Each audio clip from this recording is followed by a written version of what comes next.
सीखे। अब कुछ करने की आवश्यकता है, अपनी ताकत का एहसास कराने की आवश्यकता है। कौन मौलाना हैदराबाद से बोलता है, कौन कहां से बोलता है, इसलिए बहुत चिंता मत करिए, क्योंकि बकरे की अम्मा कब तक खैर मनाएगी आप देखते रहिए। बस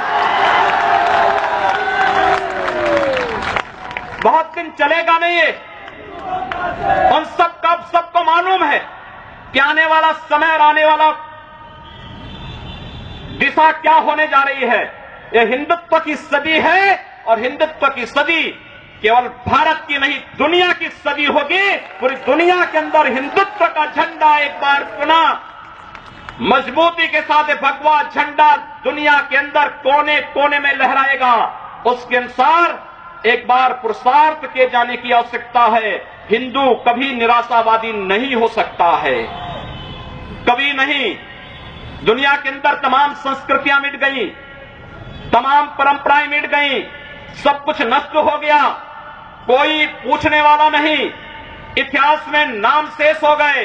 लेकिन इतनी विपत्तियों के बावजूद, हजारों हमलों को झेलने के बावजूद, तमाम षड्यंत्रों के बावजूद, अंदर और बाहर दोनों से हमलों को जूझते हुए भी अगर सनातन हिंदू धर्म मजबूती के साथ खड़ा है तो वह किसी के बल पर नहीं, इस जनता की ताकत के बल पर है। और जब तक ये आस्था सनातन हिंदू धर्म के प्रति आप सबकी बनी रहेगी, भारत माता के प्रति आपकी बनी रहेगी, दुनिया की कोई ताकत आपका बाल बांका नहीं कर पाएगा।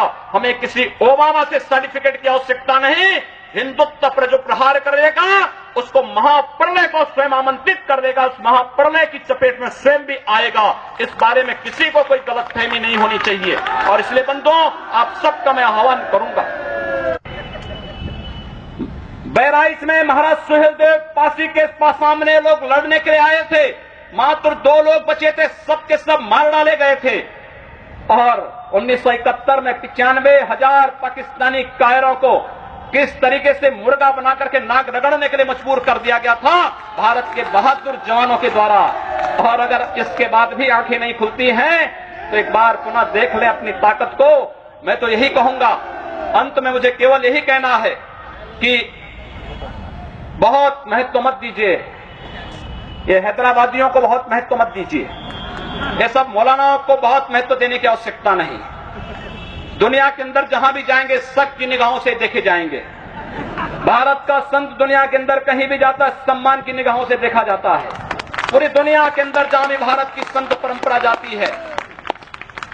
सिंगापुर में मैं गया, मैं देर में पहुंचा, जब एयरलाइंस में बैठने के लिए हुआ तो उसने मेरे कपड़े देखे और सबसे आगे की सीट में बैठे हुए लोग वो खड़े हो गए, वो मुझे बुलाने लगे कि आप आगे। मैंने कहा नहीं, मेरी सीट पीछे। कहा नहीं आप आगे बैठिए।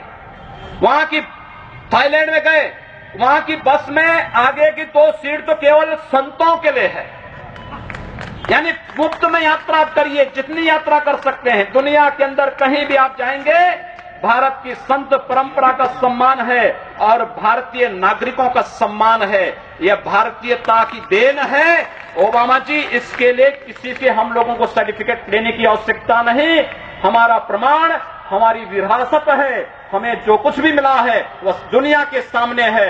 लेकिन याद रखना, अगर कोई हिंदुत्व को छेड़ेगा तो वह मानवता की बर्बादी का संदेश होगा और कुछ नहीं होगा। हिंदुत्व दुनिया के अंदर सुख और शांति का प्रतीक है और विश्व हिंदू परिषद इसका नेतृत्व कर रहा है। विश्व सुरक्षा की गारंटी हो।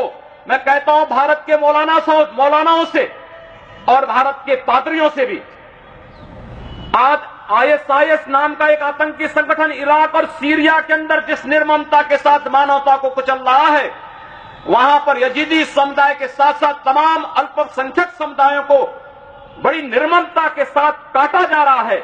और यही नहीं, शिया मुसलमानों को भी मारा जा रहा है, उसी बर्बरता के साथ काटा जा रहा है। भारत के सब मौलाना मुंह बंद किए हुए हैं, क्योंकि इनको लगता है कि अगर ISIS के खिलाफ बोलेंगे तो वह एक प्रकार से इस्लाम के खिलाफ वक्तव्य होगा। क्या इस्लाम का स्वरूप या बर्बर स्वरूप है इस्लाम का? हम आखिर साबित क्या करना चाहते हैं? जब पाकिस्तान के अंदर वहां पर धर्मांतरण की गतिविधियों में लिप्त पादरियों की निर्मम हत्या होती है तो ओबामा कुछ नहीं बोलते, तब ब्रिटेन कुछ नहीं बोलता, तब ऑस्ट्रेलिया कुछ नहीं बोलता, तब दुनिया के अंदर वेटिकन सिटी से कोई आवाज नहीं निकलती है। मैं एक दिन पढ़ रहा था मक्का के बारे में, सऊदी अरब के इस पवित्र शहर के बारे में। कहा जाता है कि मक्का में कोई गैर इस्लामिक नहीं जा सकता, कोई गैर मुसलमान वहां नहीं जा सकता। वेटिकन सिटी के बारे में पढ़ रहा था, वहां गैर ईसाई नहीं जा सकता। लेकिन काशी हिंदुओं की सांस्कृतिक राजधानी है, धार्मिक नगरी है, काशी के अंदर सब लोग आ सकते हैं। अब उदार कौन है? यानी हमारी काशी में सब लोग आ सकते हैं, ऊंची ऊंची मीनारें बना सकते हैं, मीनारों से चिल्ला सकते हैं, तो भी हम पर आवाज, तब भी हम पर आरोप लगते हैं। लेकिन सऊदी अरब में, मक्का मदीना में कोई दूसरा नहीं जा सकता, कोई नहीं जा सकता, कोई दूसरा गैर मुस्लिम नहीं जा सकता। वेटिकन सिटी में कोई गैर ईसाई नहीं जा सकता, लेकिन उन पर कोई आरोप नहीं लगता है, आरोप हम पर लगता है। आप उन सच्चाइयों को देखिए। अगर वेद किण्वन्तो विश्वारं